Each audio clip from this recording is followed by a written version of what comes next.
Go to Kalima in Portland, Oregon, listening on Modern Day Radio. Kalima, you're on with Trent Horn.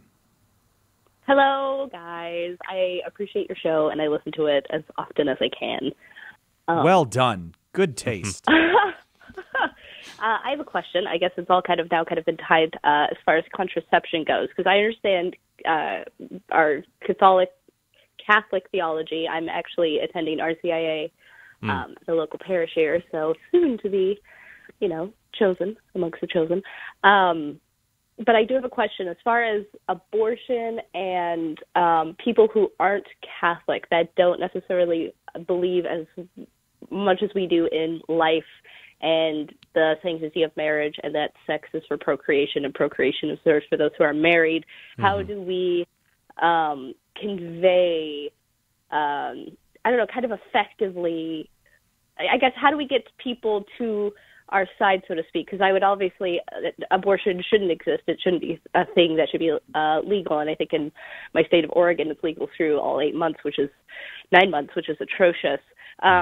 So is there no moral ground then for proposing contraception in place of abortion for people who are not Catholic? Like, is that a moral stance we can take? No, it's not, because what we would be doing here is we're answering one evil with another. For example, that would be like saying, well, let's try to answer child molestation by giving pedophiles child pornography instead.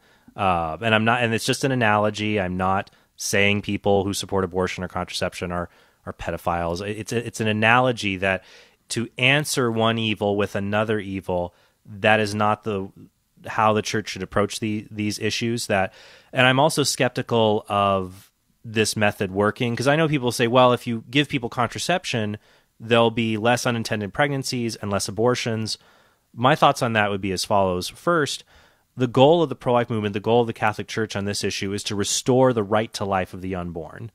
And so the problem here is that giving contraception doesn't change people's attitudes to see the unborn are worth valuing, that they deserve a right to life. It doesn't contribute to that in any way.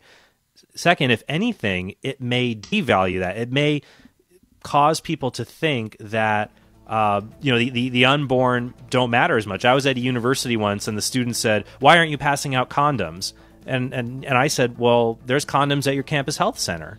He said, "Yeah, but that's 200 yards away from here. I don't want to walk that far."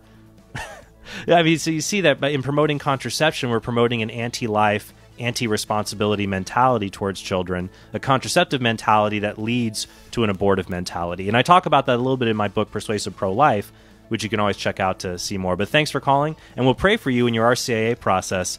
Keep moving towards the truth.